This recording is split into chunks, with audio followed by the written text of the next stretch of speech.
ఉమ్మడి నెల్లూరు జిల్లా గూడూరు నియోజకవర్గం పరిధిలోని చిల్లకూరు మండలం తమ్మినపట్నంలో ఉద్రిక్త వాతావరణం చోటు చేసుకుంది.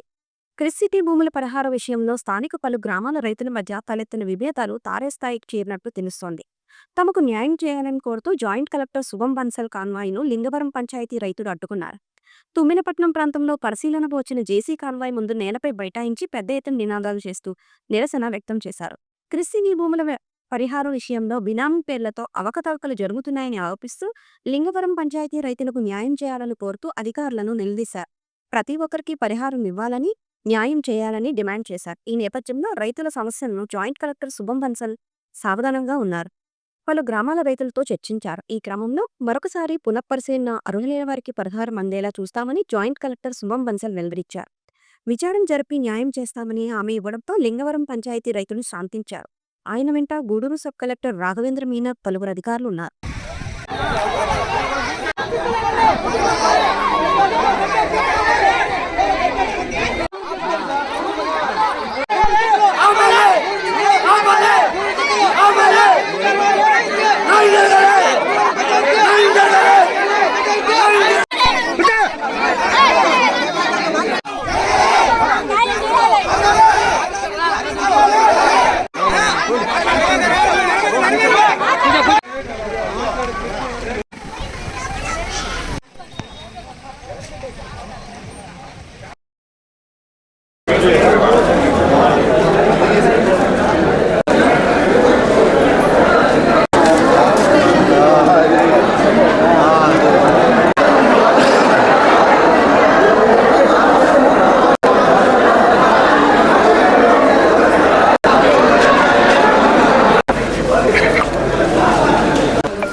ఇక్కడ తిరుపతి జిల్లా చిల్లకూరు మండలం లింగవరం పంచాయతీలో గల పంచాయతీ భూములు మరియు రెవెన్యూకి సంబంధించిన 900 ఎకరాల భూముల్లో కొంతమంది మాత్రమే ఇక్కడ క్రిస్-సిటీ అనేది ఏర్పడుతుందండి. దానికోసం కొంతమందికి మాత్రమే ఇక్కడ భూములు తీసుకొని ఒక 5 ఎకరాలు 3 ఎకరాలు అలాగే చేసుకుంటున్నారు. పంచాయతీ భూములు అయితే పంచాయతీలో ఉన్న ప్రతి ఒక్కరికి, హరిజన గిరిజన కులాలకి సంబంధం లేకుండా అందరికీ ఉండాలి కదా. అలా కాకుండా కొంతమందికి మాత్రమే దౌర్జన్యంగానో అప్పటి రాజకీయ బలంతోనో తీసుకోవడం జరిగింది. ఇంతకు ముందు కూడా కలెక్టర్ గారికి అలాగే ప్రజాప్రతినిధులకి అర్జీలు ఇవ్వడం జరిగింది. అర్జీలు ఇచ్చాము, చూస్తాము అని అన్నారు. కానీ సర్వేలు వచ్చి సర్వేలు చేస్తున్నారు, దొంగచాటుగా సర్వేలు చేస్తున్నారు. ప్రభుత్వం ఇకనైనా స్పందించి ఇక్కడ ఉన్న ఈ పంచాయతీకి సంబంధించిన ప్రతి ఒక్కరికి ఈ భూమిలో భాగం రావాలని మరీ కోరుకుంటున్నాం. ఇప్పుడు ఈ ఫ్యాక్టరీలు పడడం వల్ల ఈ మిగతా మేము జీవనాధారం కోల్పోతాము. ప్రభుత్వానికి భూములు ఇవ్వడానికి మాకు ఎటువంటి అభ్యంతరం లేదు. ప్రతి ఒక్కరికి చెందాలని, మళ్ళీ రీసర్వే చేయాలని, రీసర్వే చేసి గ్రామస్తులకు, పంచాయతీలో ఉండే ప్రతి ఒక్కరికి, రెవెన్యూకి సంబంధించిన ప్రతి ఒక్కరికి ఈ భూమి చెందాలని మరీ కోరుకుంటూ డిమాండ్ చేస్తున్నాము. పల్లె దిబ్బ మాకు ఏమీ తెలియకుండా వాళ్ళు భూములంతా ఆక్రమించుకున్నారు. మాకు తెలియకుండా మేము ఒకప్పుడు మేము కూడా అన్ని అడివంతా తిరిగి వాళ్ళతో కూడా తిరిగి మేము కూడా తిరిగి వ్యవహారాలు చేసినాము 10 సంవత్సరాల క్రితం. సరే వచ్చినప్పుడు మేము ఎంత అంత ఇస్తామని కూడా వాళ్ళు కూడా చెప్పారు. మేము అంతట్లో మేము ఆగి ఉన్నాము. మాకు తెలియకుండా వీళ్ళు ఏమంటే రాసిన సర్వే చేసేసారు. అర్జీలో ఇచ్చారు, అందరికి చేశారు. చేసినా కూడా మా వైపు ఒక్కరు కూడా న్యాయం చేయలేదు. పల్లెమాన్ దిబ్బ సర్పంచ్ని ఎన్నుకున్నాము. కానీ అతను ఏం చేశాడంటే ఊరోళ్ళ వరకే న్యాయం చేసుకున్నాడు. కానీ మమ్మల్ని మాత్రము ఏం పట్టించుకోకుండా వదిలేసి వాళ్ళ మీద ఒక్కొక్కరి మీద 5 ఎకరాలు 6 ఎకరాలు అట్టా రాయించేసాడు. కానీ మమ్మల్ని మాత్రం పూర్తిగా బుడదగుంటలో తొక్కేశాడు ఆ సర్పంచ్ అనే అతను.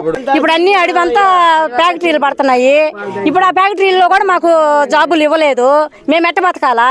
ఇప్పుడు అతను నమ్ముకున్న దానికి అతను వాళ్ళ ఊరోళ్ళకే సహాయం చేశాడు, న్యాయం చేశాడు. మాకు న్యాయం చేయమని మేము చేతులైతే దండం పెట్టుకుంటున్నాము. కానీ మాకే న్యాయం జరుగుతుంది. అతను సర్పంచ్ అయిన దాని వల్ల అతనికే న్యాయం జరుగుతుంది. అది అందరికీ, యానాదోళ్ళకి, మాలోళ్ళకి, ఈ పాలిపోళ్ళకి, అందరికీ ప్రతి ఒక్కరికి ఎంతకంత భూములు చెందాలా. కానీ మాకేమీ చెందుకుంటుంటే మేము ఎట్ట బ్రతకాలా? కాబట్టి మేము ఏదో ఒకటి దాగి చచ్చిపోతాము. చనిపోతాము. మాకు ఏదో ఒకటి న్యాయం చెయ్యాలా. చేయకపోతే మాత్రమే మా ప్రాణ నష్టాలు జరుగుతాయి. ఏంటంటే మా లింగవరం పంచాయతీలో ఉండే 900 ఎకరాల భూమిని కొంతమంది కొన్ని వర్గాలకు చెందిన వాళ్ళు మాత్రమే రాసుకోవడం జరిగింది. చాలా వరకు జనాలు ఏం లేకుండా ఉత్తచలతో నిలబడుతున్నారు. ఈరోజు కొన్ని వర్గాలకు మాత్రమే ఆ భూమి చెందుతుంది. మేము ఆ కలెక్టర్ గారికి ఇచ్చిన అర్జీలో కూడా ఒకటే మెన్షన్ చేశాము, పంచాయతీ భూమిలో చాలామంది ఉన్నారు, అనాథులు ఉన్నారు, ఎస్సీ ఎస్టీ వాళ్ళు ఉన్నారు. మా లింగవరం పంచాయతీ భూమిలో చాలా వర్గాలు ఉన్నారు, ఎస్సీ ఎస్టీలు బీసీలు అందరూ ఉన్నారు. అలా కాకుండా కొన్ని వర్గాలకే ఈ భూమి చెందుతుంది. ఎక్కువ శాతం ఏంటంటే బీసీలకు చెందుతుంది. వాళ్ళు ఏంటంటే బినామీ పేర్ల మీద కూడా దొంగతనంగా రాయించేస్తున్నారు భూములు. వాళ్ళకి కొంచెం పర్సంటేజ్, బినామీకి కొంచెం పర్సంటేజ్ అన్న లెక్కలో చాలా ల్యాండ్లు ఇలాగే రాయించున్నారు. ఒక్కొక్కరికి 5 ఎకరాలు లిమిట్ పెట్టారండి. 5 ఎకరాలు లిమిట్ పెడితే వాళ్ళు ఏం చేశారంటే, మా 5 ఎకరాలు మేము రాయించేసుకున్నాము, మిగతా మాకు ఉండే భూమిని ఎవడో ఒక పర్సన్ తీసుకొచ్చి ఇతను బినామీగా పెట్టి కొంచెం పర్సంటేజ్ నువ్వు తీసుకో, సగం పర్సంటేజ్ మాకు ఇవ్వు, అలాగా రాయించున్నారు.